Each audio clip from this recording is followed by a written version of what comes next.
better over these last 2 games?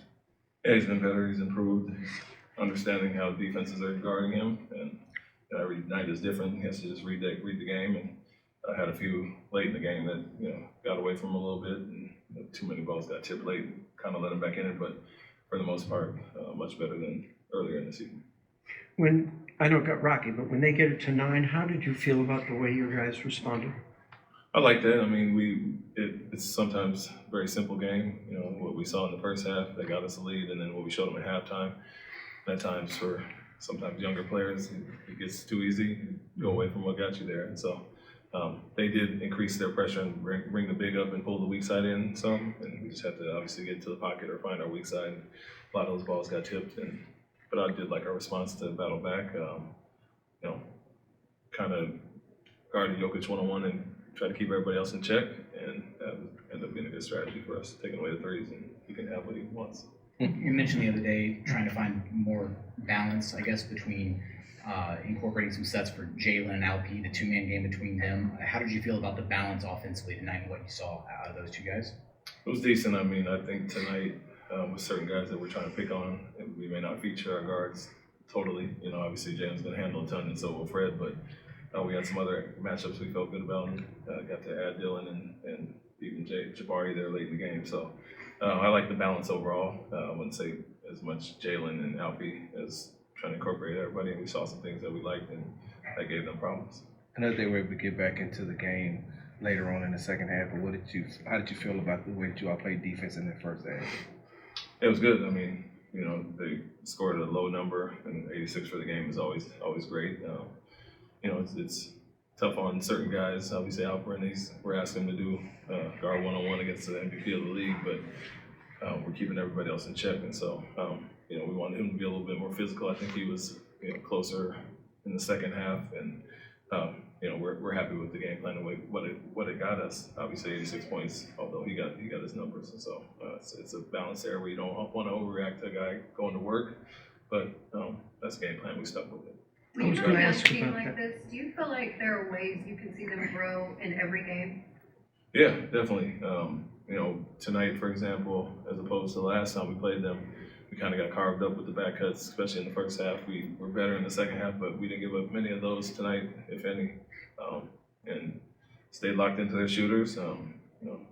Caldwell Pope got loose a little bit late, hit some threes, but we wanted to take out the others. And Porter with 14 is a decent job there as opposed to 25 last time. So we like the defensive focus, and then offensively we know what works for us, and I think our offensive sets are growing. We try to be a versatile team, the post-ups, pick and rolls, isolations, off-ball actions, and I think we're growing in that area. Is it difficult to stick with a game plan like that when one guy, gets rolling the way he did and not, okay, let's send help? It's not difficult for the coaches. It's difficult for the players that are kind of going through it, or the guy that has to guard them one-on-one. But it's always that balance. You got 20-point cushion, transition and threes will get them back in the game. And, those hard-fought twos, if we get some stops, we can get out and run. And so we'll live with that. And for us, it's telling them stay the course, don't get frustrated, don't foul when we're in the bonus there, and make them earn everything. And that slow pace for those guys and taking away the threes seems to work for us. You guys have been so good at limiting opponent points in the paint this season, and did the same tonight along with the 8 blocks. Just what has been the key to that success? Improvement from Alperin, in pick and roll coverage, and then a lot of switching.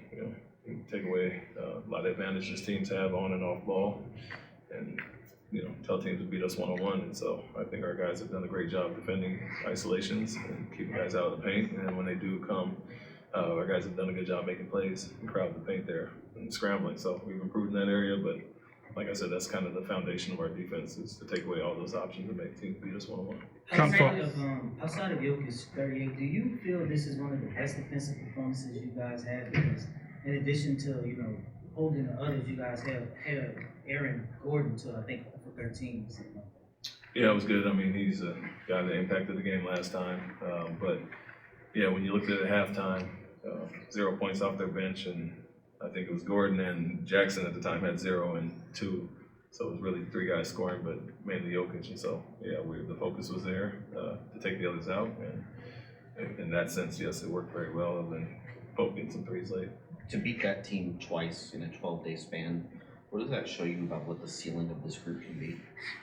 Yeah, it's an accomplishment. I mean, we take every game as a different challenge, and this is a win's a win, but we also understand what they're missing, so we're realistic about that. But you can only play who you have in front of you, and know they're a different team at Murray, so they're searching, and everybody goes through that at some point during the season, and we'll take it and learn from it and grow. But yeah, it's another win against the defending champion. So kind of following up on the defense, Jalen Green had several deflections in the first quarter. A lot of talk usually about his offensive game, but what's been the biggest difference on the defensive end from last season to this season? just having that competitive mindset to be a better defender and stopper at times. Understanding that teams are going to go at him and taking that personal. And so he's taking the challenge this year and improved in that area. Did the subject of point differential come up before those last few threes went up? Not before that, but once it was at that point where we would usually hold it and not take a shot, we wanted to get baskets, knowing how it can impact the in-season tournament. You mentioned the 86 points, a season low for the Nuggets. Can you just talk about how much better this team gets defensively? I mean, I know that's your focus, but it's a night and day for those of us who've seen them last year. How do you get better each game? Learning from mistakes, implementing a little more here and there, and guys understanding what we're doing. It takes time. And, 13, 14 games in the season, you're going to be better than the start. And then, we're looking at 20, 30 games down the line, where we'll be. So, guys are taking the pride on that end as opposed to thinking offense only. So you're going to have a little bit of a shift there, but schematically some things are different, and guys are accepting those roles. And like I said, we're happy with where we're at and where we're going, but